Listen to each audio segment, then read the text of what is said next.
नमः संस्कृताय। रउआ सबई के एह दिग्विजयी भव यूट्यूब चैनल पर स्वागत करत बानी। आपके दिग्विजयी भव यूट्यूब चैनल पर आप सभी का स्वागत है। अब तक हमनी के सब केहू पढ़ल कहानी में ब्राह्मण के तीनों बेटा आपन क्षमता के मुताबिक तावा, चांदी और सोना लेके आपन घरे लौट गईले। हम लोग जो लोहा विष्टा चक्रधर की कहानी पढ़ रहे थे उसमें हमने देखा था कि ब्राह्मण के तीनों बेटे अपनी अपनी क्षमता के अनुसार तावा, चांदी और सोना लेकर के वापस लौट गए थे। वो लोग के लागल कि यह हमनी के गरीबी खत्म करे खातिर काफी बा। वो जो तीनों लोग तावा, चांदी और सोना लेकर के गए थे तो वो अपनी अपनी क्षमता के अनुसार यानी अपनी अपनी सामर्थ्य के अनुसार ले गए थे और इतना धन ले गए थे कि उससे उन्हें लगा था कि उनकी गरीबी समाप्त हो जाएगी। देखिए, कहते हैं ना कि अगर धन थोड़ा हो तो उस थोड़े धन से बहुत अधिक धन कमाया जा सकता है। तो उन तीनों पुत्रों की ऐसी ही मानसिकता थी कि हम थोड़ा जो यहाँ से ले जा रहे हैं इससे हम आगे अपना कोई व्यवसाय, कोई रोजगार शुरू करेंगे और हम आगे धनवान बन सकते हैं। तो उनको लगा कि हमारी गरीबी इतने से तो समाप्त हो जानी चाहिए। लेकिन लोभात कारणात चक्रधर वापस न गईले। लेकिन ये जो चौथे चक्रधर नाम के महाशय थे ये वापस नहीं गए। ये वापस क्यों नहीं गए? सोच ले कि जब एक तावा, दूसरा के चांदी, तीसरा के सोना मिलल जाई तो ओकरा कुछ औरी कीमती मिल जाई। चक्रधर ने सोचा कि जब हमारे बड़के भैया को तावा मिल गया, दूसरे भैया को चांदी मिल गया और तीसरे भैया को सोना मिल गया तो हमको तो निश्चित तौर पे हीरे जवाहरात ही मिलेंगे। यही से वो आगे बढ़त रहे। यही कारण था कि वो अपने तीनों भाइयों के साथ वापस नहीं गया। वो चाहता तो तावा, सोना, चांदी में से कुछ भी लेकर के वापस लौट सकता था, लेकिन नहीं गया। बाकी ओकरा मालूम न रहे कि लालच का चलते ओकरा कुछ हुआ न मिलल, सब गवाई के पड़ी। उसको ये पता नहीं था कि ये तीनों चीज़ें जो हम छोड़ कर आ रहे हैं इनके अतिरिक्त हमें और कुछ मिलने वाला नहीं है। ये जो मिल रहा है वो भी हमें गंवाना पड़ेगा। तस्यांतरे वयं पश्यामः चक्रधरः अग्रे गच्छति, अग्रे गच्छति, अग्रे गच्छति। इसके बाद कहानी में यही दिखाई दे रहा है कि चक्रधर आगे बढ़ता जा रहा है, आगे बढ़ता जा रहा है। यत चक्रधरेण सह किम अभवत्? चक्रधर के साथ क्या हुआ? सह कुत्र गच्छति? वह कहाँ गया? किम करोति? क्या किया उसने? कथायाः अंतिम भागस्य आनंदं गृहीत्वा द्वितीय पाठम संपूर्णं कुर्मः। इस प्रकार कथा के अंतिम भाग का आनंद ग्रहण करते हुए हम लोग द्वितीय पाठ को पूर्ण करते हैं। पश्यन्तु सर्वे अनन्तरं सोऽपि गच्छनेकाङ्क्षी ग्रीष्म संतप्त तनुः पिपाशा कुलितः मार्गच्युतः इतश्चेतस्य बभ्राम। फ्रेंड्स, पेन उठा लीजिएगा, यहाँ से संधियाँ फिर स्टार्ट हो रही हैं। और अगर आप देखेंगे अपने अध्याय को, अपने इस पाठ को, इसमें आपके संधि विच्छेद भी पूछे जाते हैं। समास यानी कि जो सामासिक पद हैं आपके उनके विषय में भी पूछा गया। आपकी प्रश्नोत्तरी को मैं देख रही थी तो उसमें देखा है मैंने कि वहाँ एक पद में उत्तर पूछे जाते हैं, संधि विच्छेद पूछा जाता है, समास विग्रह पूछा जाता है, प्रकृति प्रत्यय पूछा जाता है तथा शब्दों के विपरीत अर्थ भी पूछे जाते हैं। उसके बाद संस्कृत भाषा में कुछ प्रश्न भी पूछे जाते हैं और रेखांकित पदों के अनुसार आपको एक शब्द दे करके उनसे एक प्रश्न का निर्माण भी करवाया जाता है। यदि आपको अपने प्रश्नोत्तरी के किसी एक पार्ट का अध्ययन करना है तो आप कमेंट सेक्शन में जा कर के वहाँ हमें बता सकते हैं। अथवा यदि आप चाहते हैं कि आपका अभ्यास लिखित या मौखिक जो कुछ भी है वो संपूर्ण रूप से हल कराया जाए तो आप उसके विषय में भी कमेंट सेक्शन में लिख सकते हैं, हमें बता सकते हैं। उसी के अनुसार हम आपकी प्रश्नोत्तरी को हल कराएंगे। तो वयम अर्थम पश्यामः।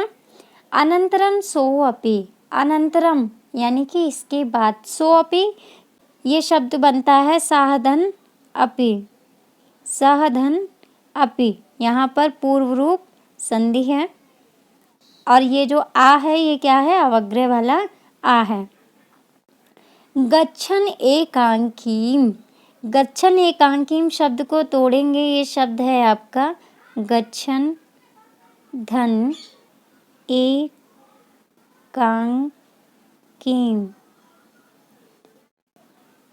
गच्छने कांकीम, ये आपका संपूर्ण संधियुक्त शब्द है। तो गच्छन एकांकीम, गच्छन माने जाते हुए, एकांकीम माने अकेले, अकेले जाते हुए। ग्रीष्म संतप्त तनुः, ऋतुएं हमारे यहाँ कितनी हैं, षड ऋतु हैं, षड ऋतु यानी कि हमारे यहाँ 6 ऋतु हैं। पहली ऋतु है बसंत, इसे ऋतुराज भी कहा जाता है, ऋतुराज बसंत। सबसे पहली हमारे जो ऋतु है 6 ऋतुओं में वो बसंत है और बसंत को ऋतुओं का राजा कहा जाता है। बसंत ऋतु के समय में मौसम बहुत ही सुहाना होता है। आम और जामुन अथवा जो भी वृक्ष होते हैं फलदार, उन पर बौर आ जाता है, वृक्ष पल्लवित होते हैं, उन पर नए पत्ते आने शुरू हो जाते हैं जो पतझड़ में गिर गए होते हैं। तो इसलिए इस बसंत ऋतु को ऋतुराज कहा जाता है। ठीक है, ये सभी ऋतुओं का राजा है। दूसरी हमारी ऋतु है ग्रीष्म ऋतु। ये जो प्रचंड ग्रीष्म ऋतु इस समय चल रही है वो ग्रीष्म ऋतु अर्थात गर्मी की ऋतु। अगली है आपकी वर्षा ऋतु। ये जो सावन में चलता है ना, सावन भादो, ये वर्षा ऋतु के होते हैं। वर्षा ऋतु यानी कि जब बारिश होती है। फिर आपकी है चौथी ऋतु शरद ऋतु। ऐसी पौराणिक मान्यता है कि शरद ऋतु की पूर्णिमा को रात्रि में अमृत बरसता है। कुछ लोग शरद पूर्णिमा को व्रत भी रखते हैं।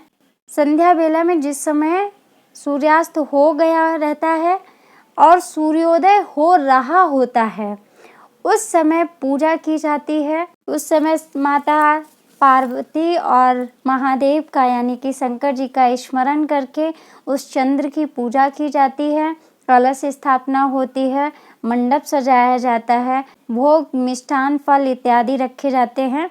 इनके द्वारा उस चंद्र की अर्घ्य विधि संपन्न होती है। खीर बनाई जाती है जिसका भोग लगाया जाता है।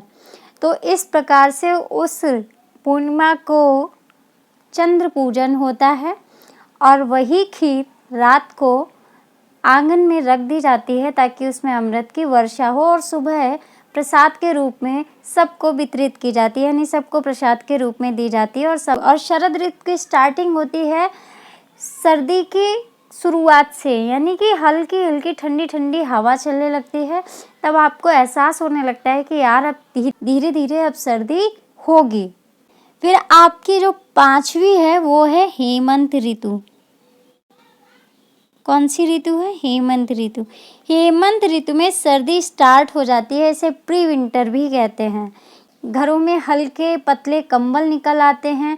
आप शर्ट के अंदर इनर पहनना शुरू कर देते हैं या छोटे छोटे बच्चों को हल्के ऊनी कपड़े पहनाए जाने लगते हैं। उसे कहते हैं हेमंत ऋतु, यानी कि जो प्री विंटर होता है आपका, जब आपको लगने लग जाता है कि सर्दी की शुरुआत हो रही है।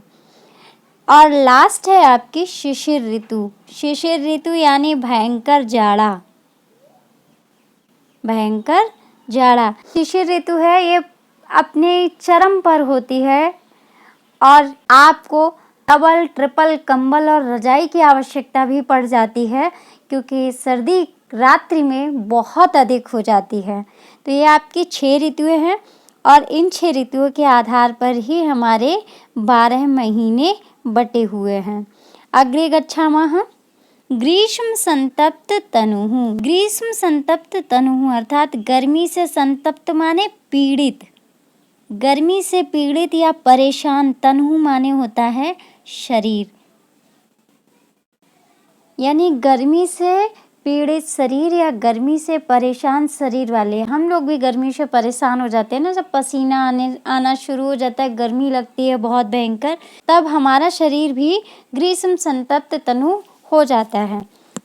तो गच्छन एकांकीम ग्रीष्म संतप्त तनु, एक तो अकेला जा रहा है चक्रधर, ऊपर से गर्मी से परेशान शरीर वाला है। ये देखिए आपको शब्द दिख रहा है पिपासा कुलिता का, पिपासा धन आ कुलितः। पिपासा का अर्थ होता है प्यास से, आकुलित माने व्याकुल, यानी उसको बहुत जोरों की प्यास लगी हुई है और वो प्यास से व्याकुल हो गया है।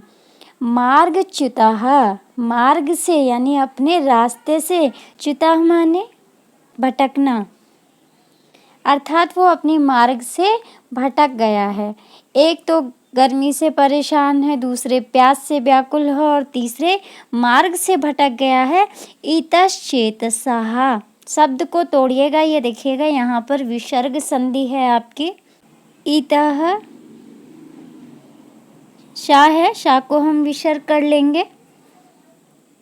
फिर धन च, फिर आपका है इतः, फिर धन च, इतः च, इतः च।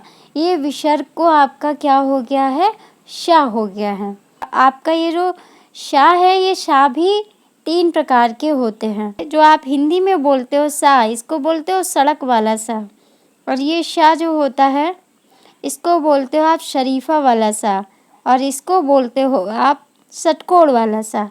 लेकिन संस्कृत में ऐसे नहीं बोलते, संस्कृत में ऐसा नहीं होता है। संस्कृत में इस सा को दंत शा कहते हैं। क्या कहते हैं, दंत सा, क्योंकि जब आपकी जीभ दांत को स्पर्श करती है तब इस सा का उच्चारण होता है, इसलिए ये दंत सा। ये वाला सा, इसको बोलते हैं तालव्य सा, क्योंकि ये जो आपकी जीभ का स्पर्श तालु से होता है, क्योंकि इस सा के उच्चारण में आपकी जीभ का स्पर्श तालु से होता है, इसलिए इसको तालव्य सा कहते हैं। और इस सा को कहते हैं मूर्धन्य। ये मूर्धन्य सा है। षटकोण वाले सा को जब आप बोलते हैं तो इसका उच्चारण मूर्धा से होता है, श। तो आपकी जीभ जो है ना ऊपर की ओर जाती है, बिल्कुल आपको पता ही नहीं होता है कि ये जीभ कहाँ स्पर्श कर रही है। तो इसका उच्चारण कहाँ होता है, मूर्धा से। अग्रे गच्छामः। बभ्राम का अर्थ होता है घूमते हुए, भटकने लगा, भटकने लगा।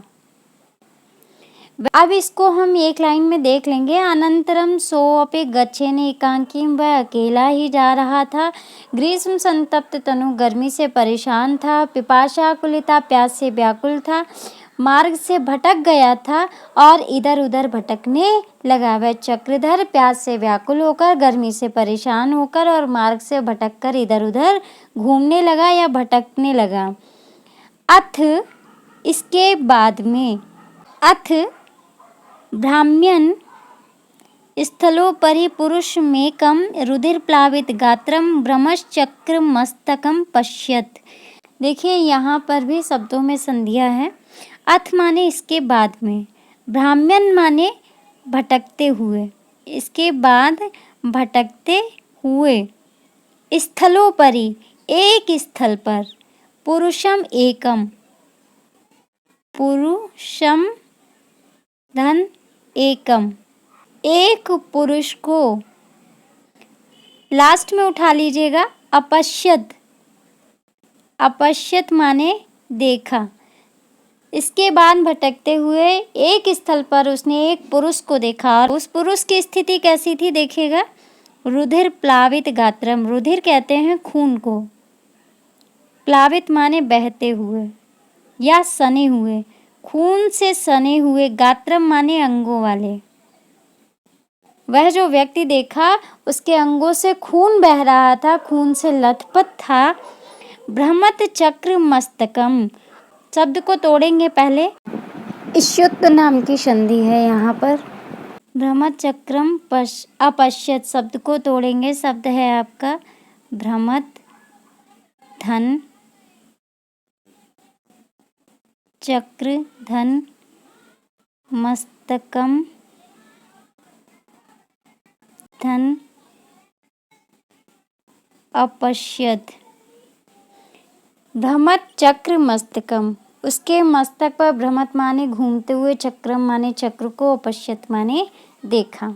ब्राह्मण स्थलोपरि, उसने एक स्थान पर पुरुषम एकम, एक पुरुष को, रुधिर प्लावित गात्रम, खून से सने हुए अंगों वाला, ऐसे पुरुष को देखा जो खून से सने हुए अंगों वाला था। भ्रमत चक्र मस्तकम, और उसके मस्तक पर, उसके सिर के ऊपर एक चक्र घूम रहा था।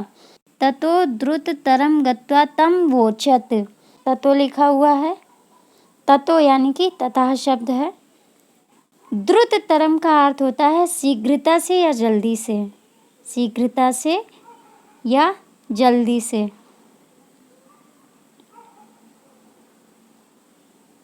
तथा इसके बाद द्रुत तरम यानी शीघ्रता से या जल्दी से, तम माने उससे, अवोचत शब्द को तोड़ेंगे निकलेगा शब्द तम धन अवोचत, यानी तम माने उससे, अवोचत माने कहा, शीघ्रता से उसके पास जाकर के कहा, भो अरे को भवान, को यानी विसर्ग युक्त है, कह माने कौन हो, भवान माने आप कौन हो। एक कह भवान या को भवान, ये एक कॉमन सेंटेंस है संस्कृत का, आप इसको डेली यूज में भी बोल सकते हैं, आपको भी संस्कृत धीरे धीरे बोलना आ जाएगा। तो कह माने कौन, भवान माने आप कौन हैं।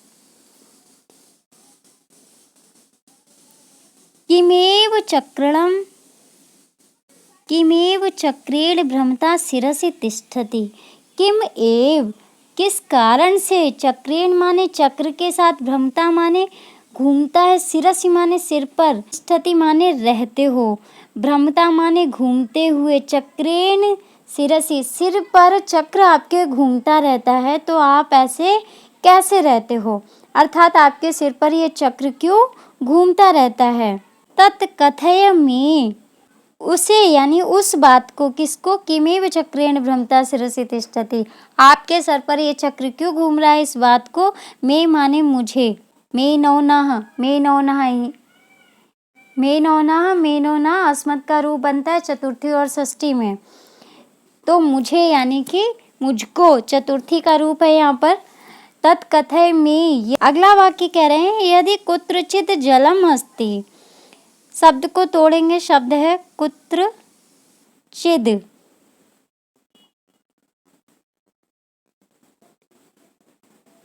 जलम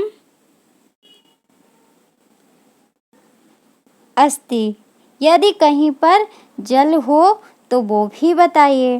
पहले तो मुझे ये कहानी बताइए कि आपके सिर पे चक्र क्यों घूम रहा है, और यदि कहीं थोड़ा सा भी जल हो तो वो बताइए कि मुझे प्यास लगी हुई है। एवं तस्य प्रवदतस्य तच्चक्रम तत्क्षणात् शीर्षो ब्राह्मण मस्तके आगतम। एवं तस्य, इस प्रकार उसके, प्रवदतस्य तच्चक्रम, शब्द को तोड़ेंगे, शब्द है आपका प्रवदतः धन तत् धन चक्रम, ये शब्द है आपका। अब यहाँ पे आपको ता नहीं दिख रहा होगा, चा दिख रहा होगा, ऐसा इस शुद्ध संधि के कारण है, उसमें ता वर्ग का चा वर्ग हो जाता है। तत्क्षणात् तस्य, शब्द को तोड़ दीजिएगा, तत् धन क्षणात्, तत्क्षणात् तस्य, तत्क्षणात् उसी, क्षणात् माने क्षण, उसी क्षण, तस्य माने उसके, शीर्षो ब्राह्मण मस्तके, तत्क्षणात् तस्य शीर्षो, उसके सिर से, उसके सिर से। देखिए संस्कृत और हिंदी में इतना फर्क है, संस्कृत में सिर जो है ना वो तालव्य सा से लिखा जाता है और हिंदी में दंत सा से लिखा जाता है, दोनों में आपको स्पष्ट अंतर दिखाई दे रहा होगा। तस्य शीर्षो, उसके सिर से, ब्राह्मण मस्तके, उस ब्राह्मण मस्तक पर यानी कि चक्रधर के मस्तक पर, सिर पर, आगतम माने आ गया, वह जो चक्र उस व्यक्ति के सिर पर घूम रहा था वह ब्राह्मण मस्तके आगतम, उस चक्रधर के मस्तक पर आ गया। तस्य प्रवदतः उसके बोलने पर, अर्थात इस प्रकार उस चक्रधर के बोलने पर, तत्चक्रम वह चक्र, तत्क्षणात उसी समय, शीर्षो माने उस व्यक्ति के सिर से, ब्राह्मण मस्तके आगतम उस ब्राह्मण चक्रधर के मस्तक पर आ गया। सह आह, सह माने वह, आह माने बोला, वह चक्रधर बोला, किम एतत्, किम एतत् शब्द को तोड़ेंगे, किम धन एतत्, किम एतत् माने यह क्या है, यह क्या है। सह आह, वह व्यक्ति बोला, ममाप्य एवं एतत् शिरसि आगतम। देखिए पहले हम इस ममापि एवं एतत् शिरस शब्द को तोड़ेंगे। सबसे पहले शब्द है ममापि, फिर आपको दूसरा शब्द मिलेगा एवं, फिर तीसरा शब्द मिलेगा एतत्, और फिर मिलेगा शिरसि। ये 4 शब्द हैं। और किस किस शब्द में संधि है? ममापि शब्द में संधि है। ममापि शब्द में यड़ संधि है, क्योंकि यहाँ पे आधा पा हो गया और ई का या हो गया, जो ई की मात्रा है वो या हो गई है, तो ममापि ये आपकी यड़ संधि हो गई। और एतत् ता के बाद में हम देख रहे हैं ये चा, आधा चा जो देख रहे हैं, तो ये चा जाकर के सी माने जो तालव्य शाह है इसको छा बना दिया है। ये छत्त संधि के अनुसार विधान होता है, जिसमें सस छो अटि सूत्र लगता है, तो वहाँ पर छत्त संधि हो जाती है, छत्त विधान हो जाता है। तो पहले आपकी इसमें ममापि में यड़ संधि है और शिरस में आपकी छत्त संधि है। क्लियर? ममापि एवं एतद् शिरसि, ममापि माने मेरे भी, एवं माने इसी प्रकार से, एतद् माने यह, शिरसि माने सिर पर, आगतम माने आ गया था, मेरे सिर पर भी यह चक्र इसी प्रकार से आ गया था। सा आह, वह चक्रधर बोला, तत्कथय, उसे बताइए, यानी कि मुझे बताइए। कदयत दुत्तरिष्यति, ये शब्द है, शब्द आपका कदयत दुत्तरिष्यति आपको यहाँ पर लिखा हुआ दिख रहा है, बल्कि ये वास्तविक शब्द है। कदा धन एतत् उत्तरिष्यति,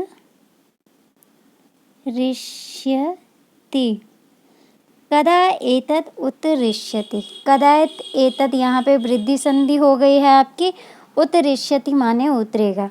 कदा एतत् उत्तरिष्यति, यह कब उतरेगा, यानी कि आप मुझे बताइएगा कि यह मेरे सर से कब उतरेगा।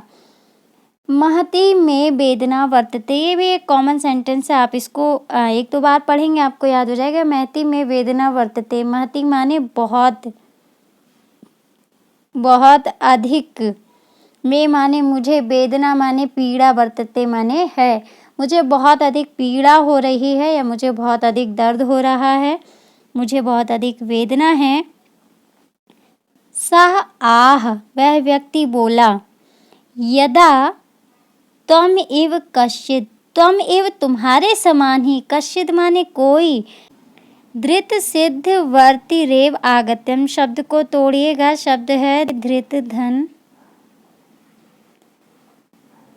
सिद्ध वर्ति ही, रा है, रा को रा है जो उसको विसर्ग कर देंगे, सिद्ध वर्ति ही एव धन आगत्य, यानी तुम्हारे समान ही कोई सिद्धवर्ती वाला आगत्य माने आएगा। यदि कभी कोई तुम्हारे समान ही कोई सिद्धवर्ती को लेकर आएगा, किसी सिद्धवर्ती को, किसी वर्तिका को, किसी छड़ी को, किसी सलाई को लेकर आएगा, और त्वम आलापिष्यति, शब्द तोड़िएगा, त्वम माने तुमको या तुमसे, आलापिष्यति माने, आलापिष्यति माने आलाप करेगा, यानी कि तुम्हारी तरह ही, जैसे तुमने मुझसे बात की है वैसे ही तुमसे कोई बात करेगा।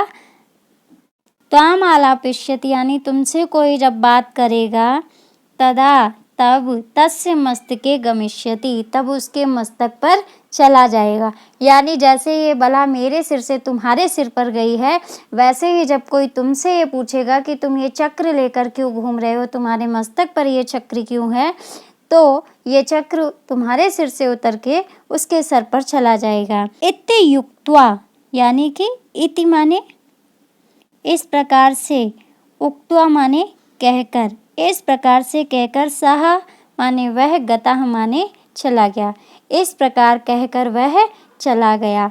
अतः उच्यते, इसीलिए कहा जाता है। बहुत अच्छा श्लोक है, इसका अर्थ देखते हैं। अति लोभो न कर्तव्यो लोभम नैव परित्यजेत, अति लोभाभिभूतस्य चक्रम भ्रमति मस्तके। इस श्लोक में कहा गया है अति लोभो न कर्तव्यो। अति लोभो यानी अत्यधिक लोभ, ना माने नहीं, कर्तव्यो माने करना चाहिए। हमें अत्यधिक लोभ नहीं करना चाहिए। लोभम नैव परित्यजेत, लोभम लोभ का, नैव माने ना धन, एव यहाँ पर भी आपकी वृद्धि संधि चलती है।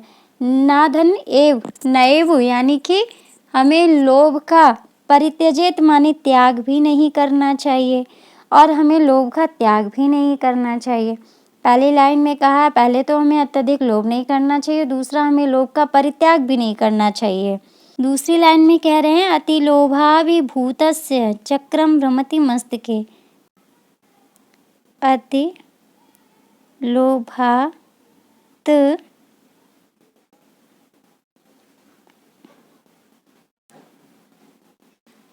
अभिभूत, अत्यधिक लोभ से युक्त या अत्यधिक लोभ करने के कारण या अत्यधिक लोभी व्यक्ति के मस्तके माने मस्तक पर, भ्रमति माने घूमने लगता है, चक्रम माने चक्र, अत्यधिक लोभी व्यक्ति के मस्तक पर चक्र घूमने लगता है। कौन सा चक्र? ये वो चक्र है जो मति को भ्रमित कर देता है, आपकी बुद्धि को भ्रमित कर देता है। भ्रम रूपी जो चक्र है वो आपके सर पर घूमने लगता है। तो आपको भावार्थ क्लियर हो गया। अति लोभो न कर्तव्यो, अत्यधिक लोभ नहीं करना है। लोभम नैव परित्यजेत, तब लोभ का परित्याग भी नहीं करना है। एक तरफ तो पंडित विष्णु शर्मा जी ये बता रहे हैं कि लोभ नहीं करना चाहिए, दूसरी तरफ कह रहे हैं लोभ का परित्याग भी नहीं करना चाहिए। क्यों भाई, ऐसा क्यों कह रहे हैं? ऐसा इसलिए कह रहे हैं कि जो व्यक्ति रोजगार कर रहे हैं, अगर वो अपना प्रॉफिट नहीं देखेंगे, अपना मुनाफा नहीं देखेंगे, तो अपनी घर गृहस्थी की गाड़ी कैसे चलाएंगे। यदि आप ही कोई बिजनेस कर रहे हो तो आप भी चाहेंगे कि आपको, अगर आपने कोई चीज़ 100 रुपये की खरीदी है तो आपको 50 या 100 रुपये का मुनाफा हो। यदि आपने 100 रुपये की चीज़ खरीदी हुई है तो उसमें आप 20 से लेकर के 50 रुपये तक का मुनाफा कमाने की सोचेंगे। यदि आपने 1000 रुपये की चीज़ खरीदी है तो आप उसमें 200 रुपये से 500 रुपये तक का मुनाफा कमाते हैं, ताकि आपके धन का सोर्स बढ़ता रहे, आपकी इनकम बढ़ती रहे। तो इसलिए लोभ का परित्याग नहीं करना चाहिए। यहाँ पे लोभ का मतलब है कि आपको अपनी ज़िंदगी जीने भर को जितना धन पर्याप्त हो, जितनी आवश्यकता हो, उतना लोभ करना चाहिए। यदि आपको आवश्यकता नहीं है तो आपको अधिक की इच्छा नहीं रखनी चाहिए, क्योंकि यदि आप बहुत अधिक लोभ करोगे तो आपकी जो बुद्धि है वो भ्रमित हो जाएगी। आप ये सोचोगे कि और प्रॉफिट कमाया जाए, और प्रॉफिट कमाया जाए, जिससे कि आप बेईमान हो जाएंगे। जैसे ही आपके मस्तिष्क में बेईमानी का कीड़ा पनपने लगेगा तो आप अपने पथ से भ्रष्ट हो जाएंगे। मार्गच्युत ये शब्द कहा गया था ना चक्रधर के लिए, वैसे ही आप भी अपने मार्ग से भटक जाएंगे, यानी आप ईमानदारी के रास्ते से भटक जाएंगे। यदि लोभ भी किया जाए ना तो ईमानदारी के रास्ते से किया जाए कि अपना भी भला हो जाए और दूसरे का भी नुकसान ना हो। तो ये आपकी लोभाविष्टा चक्रधर यानी लोभी चक्रधर की कहानी पूर्ण हुई। आपको कहानी तो बहुत ही रोचक लगी होगी। मैं आशा करती हूँ कि आप सभी ने कठिन शब्दों को तोड़कर, जैसे जैसे मैंने संधि बताई है वैसे वैसे आपने संधि को लिखा होगा, जिससे आपके लिए पाठ बहुत ही आसान बन गया होगा। वीडियो को लाइक करिए, अपने मित्रों के पास ज़्यादा से ज़्यादा शेयर करिए और जो लोग नए हैं वो लोग चैनल को सब्सक्राइब कर ले, क्योंकि अब आपके 9th क्लास का 3rd चैप्टर स्टार्ट होने वाला है। तो फिर मिलते हैं अगली वीडियो में, तब तक के लिए नमस्कार, पुनर्मिलामः।